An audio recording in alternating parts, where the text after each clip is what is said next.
প্রিয় শিক্ষার্থীবৃন্দ, passage narration exercise part 3তে তোমাদেরকে স্বাগতম। সরাসরি এক্সারসাইজের মাধ্যমে প্যাসেজ ন্যারেশন কমপ্লিট হবে। আশা করি ভিডিওটি মনোযোগ সহকারে লক্ষ্য করো। আর আজকের ভিডিওটি হচ্ছে ফর ক্লাস এইচএসসি এসএসসি 8 আর প্যাসেজ ন্যারেশন স্পেশালি যে কোনো শ্রেণীর জন্য, কারণ অ্যান্সার করার সিস্টেম একই। তাহলে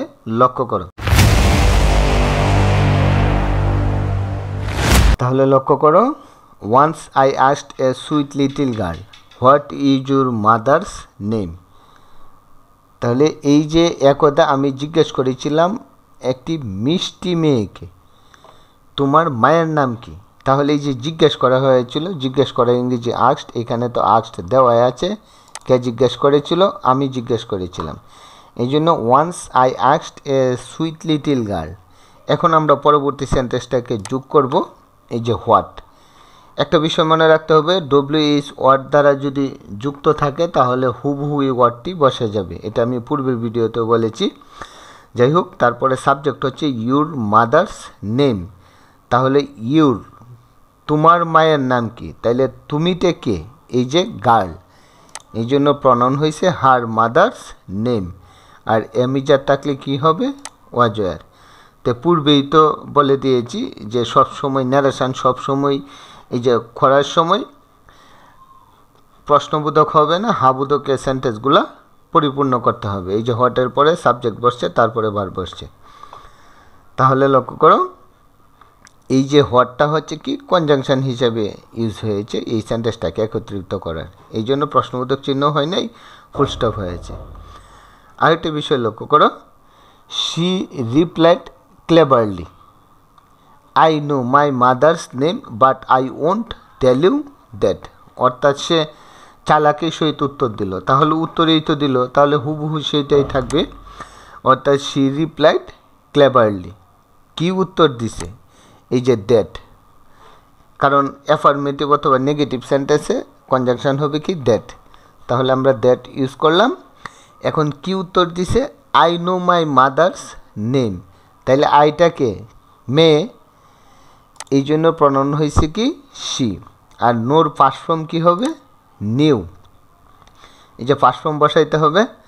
আর মাই মাদার্স নেম, মাইটাকে ওই যে মেয়ে, তাইলে কি হবে? হার মাদার্স নেম। বাট কিন্তু আরেকটি সেন্টেন্স যুক্ত করছে সে, যে I won't tell you that, আমি ওইটা তোমাকে বলবো না। তাহলে আইটাকে এই যে মেয়ে, এই মেয়েটি অর্থাৎ শি। আর ওন্ট এই জন্যই উড নট দেওয়া হয়েছে, অর্থাৎ উইল নট অথবা ওন্ট নট সংক্ষেপে দেওয়া হয়েছে। উইল নট অর্থাৎ উড নট, শ্যাল উইলের ফার্স্ট ফর্ম উড, এই জন্য উড নট ইউজ করা হয়েছে। টেল।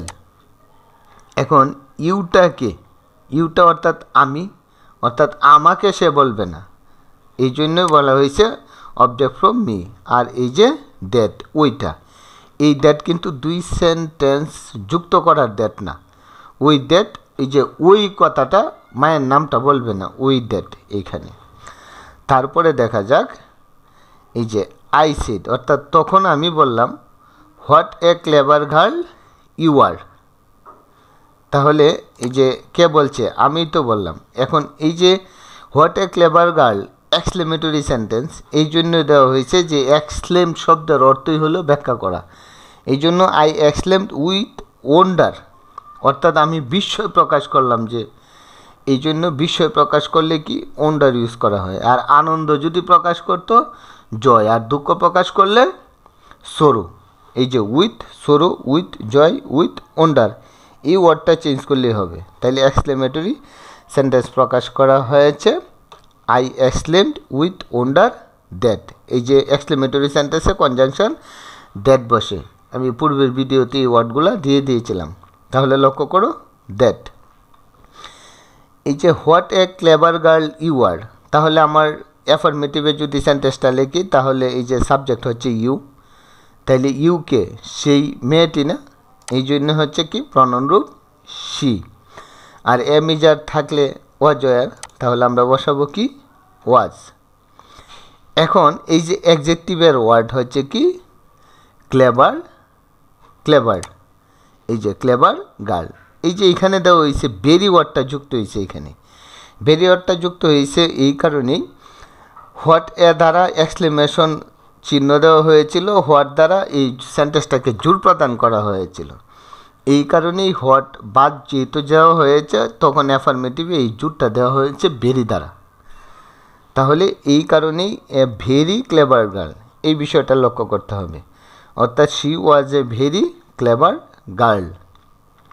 এখন লক্ষ্য করো, I don't tell my mother's name to anybody, অর্থাৎ আমি আমার মায়ের নাম যে কাউকে বলবো না। হোম আই ডোন্ট নো, যাকে আমি চিনি না। She spoke with an air of confidence, অর্থাৎ নিজে থেকে কনফিডেন্স রেখেই সে বলছে।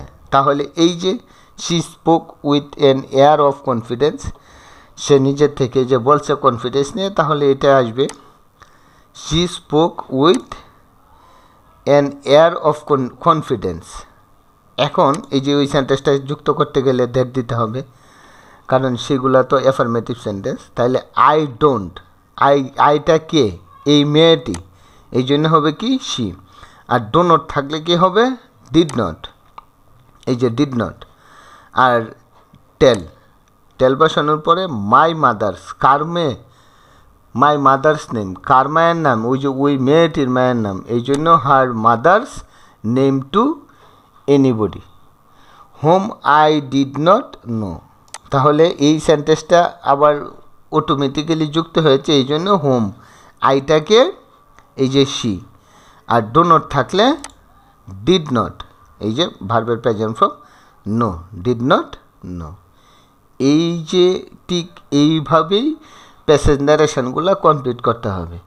অর্থাৎ পূর্বে যে এক্সারসাইজ দিয়েছিলাম সেখানে এক্সক্লেমেটরি সেন্টেন্স ছিল না, আর ওই এক্সারসাইজে এক্সক্লেমেটরি সেন্টেন্স আসছে। অর্থাৎ এক একটা প্যাসেজ ন্যারেশন আসবে। আর এই যে এখান থেকে শিখছো তোমরা, এখানে প্রায় 80% শেষ।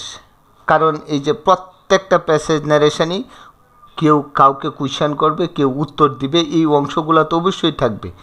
এই যে এক্সক্লেমেটরি সেন্টেন্সের মতো ব্যতিক্রমী আরও কিছু এক্সট্রা সেন্টেন্স আইসা যুক্ত হবে। এই কারণে তোমরা এক্সারসাইজগুলো করলে এমনিতে ক্লিয়ার হয়ে যাবে। ওকে, এই ছিল আজকের বিষয়বস্তু। আরেকটি বিষয় ইনফর্ম করি, পরবর্তীতে এই প্রত্যেকটি এক্সারসাইজ সহজেই পেতে ভিডিওটিতে একটি লাইক দিয়ে zero to job English YouTube চ্যানেলটিকে সাবস্ক্রাইব করে বেল আইকনে ক্লিক করে রাখো। আর এই যে দূরত্ববাচক ওয়ার্ড আর প্রেজেন্ট ফর্ম থাকলে ফার্স্ট ফর্ম হয় যে ওয়ার্ডগুলো আছে, আমি এই ভিডিও শেষে আমি দিয়ে দিচ্ছি। আজ এই পর্যন্ত, সবাই ভালো থেকো।